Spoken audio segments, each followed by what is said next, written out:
Hello guys मु राकेश आपण मानक स्वागत करुच्ची मोर यूट्यूब चैनल को।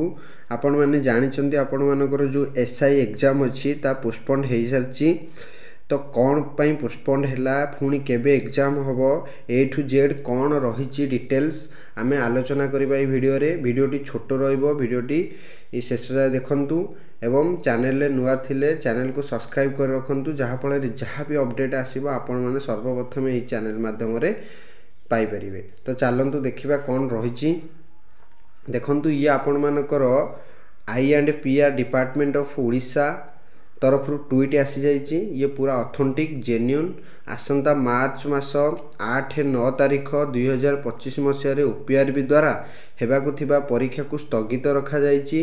ओडिशा पुलिस ग्रुप बी पदवी पाई मिलित नियुक्ति परीक्षा ग्रुप बी बोले आपण मानकर जो एसआई एंड एसआई 2025 लिखित परीक्षा अनिवार्य कारणवशत अंतर्देश पर्यंत स्थगित रही।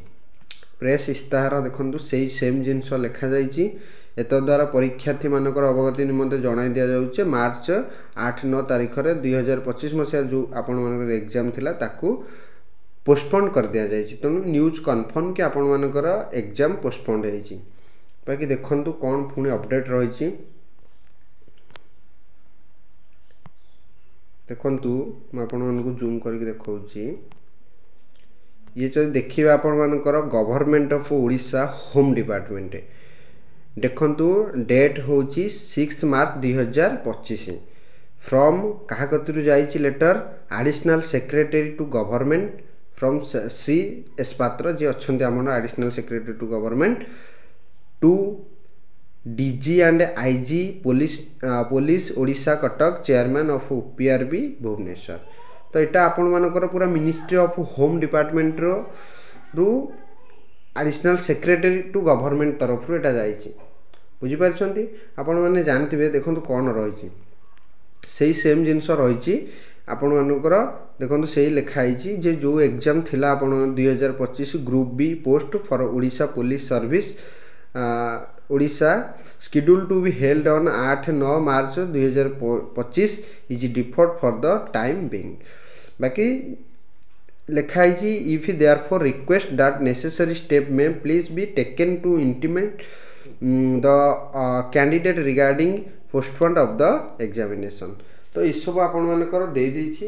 बाकी आपण माने जानथिबे देखंतु आपण मानकर गोटे मासिव प्रोटेस्ट हेतिला एबे एग्जाम पूर्वरु मासिव रिसेंट प्रोटेस्ट हेतिला स्टूडेंट एग्नेस्ट करप्शन जो आपण मानकर छात्र संघ अछि ता तरफ रु गोटे प्रोटेस्ट हेतिला। प्रोटेस्ट रे आपण माने देखिथिबे ह्यूज अमाउंट रो प्रोटेस्ट हेतिला।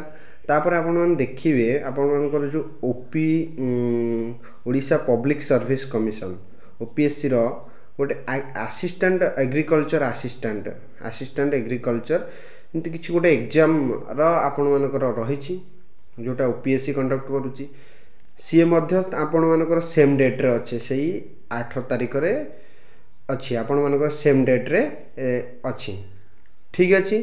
पुणी आपण मैंने देखिए जो मैंने SBI रो एग्जाम दौरान बैंकिंग एग्जाम दौरान जानते SBI आपण मानकर SBI रो PO रो एग्जाम मध्य आपण मानकर 8 तारीख रे मध्य रही शेड्यूल होइछि से 8-9 रे।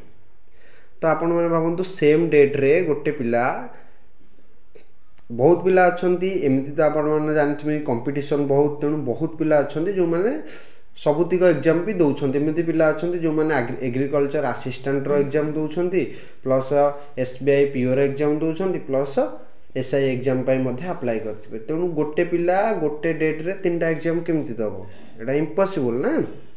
तो या नहीं कि छात्र माने जाइथिले आपण मानकर छात्र माने जाइथिले प्लस जहाँ भी लेटर देइथिले से माने तांकर जणाइथिले रिक्वेस्ट करथिले।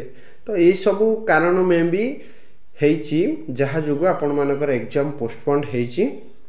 बाकी डिटेल्स कौन सेटा तो ऑफिशियली जाना नहीं ऑफिशियली आसिले ही जाना पड़िबो मुते जति अनुमान होची ये भी तार कारण हो पारे। बाकी एग्जाम आपण मानकर क्वेश्चन तो ऑलरेडी प्रिपेयर हो जाइथिबो जेहेतु एग्जाम 9 रे आ एबे ही नोटिस आसिला तेणु क्वेश्चन तो आपण मानकर ऑलरेडी आई थिंक प्रिपेयर हो जाइथिबो।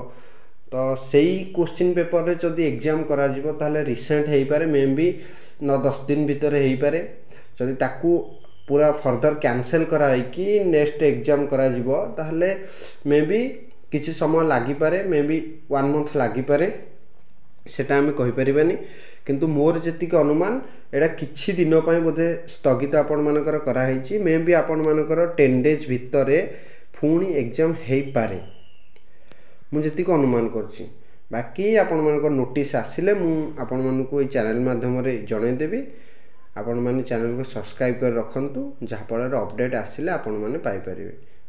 जय जगन्नाथ। बाकी समस्त को समय भी मिलूँ ना किसी बहुत पिला अच्छी एमती भी कहवा गले देखो बहुत पिला समय मिल जाइए एग्जाम प्रिपरेशन होगापाई कारण आपण मैंने जानते बहुत जल्दी नोटिफिकेशन बाहरला एवं आपण मानकर एग्जाम पूरा 1 मंथ भितर सब किसी प्रोसेस हो गला तो पढ़ाई भी समय बहुत पिला मिलना तेणु आपण मानक समय मिली जो मैंने प्रिपरेशन होती आउ थे भलसे रिवाइज करूँ आपण मानक भलसे रिवाइज करंतु आ जो मानकर पढ़ापढ़ी कंप्लीट होनी सिलेबस से सिलेबस कंप्लीट करिकी रिवाइज करंतु। बाकी समस्त को ऑल द बेस्ट आपण माने भलसे आपण मानक तैयारी को चालू रखंतु एग्जाम जेबे भी नोटिस आसीबा आपण माने अपडेट पाई परिबे चैनल माध्यम रे ठीक अछि ओके जय जगन्नाथ।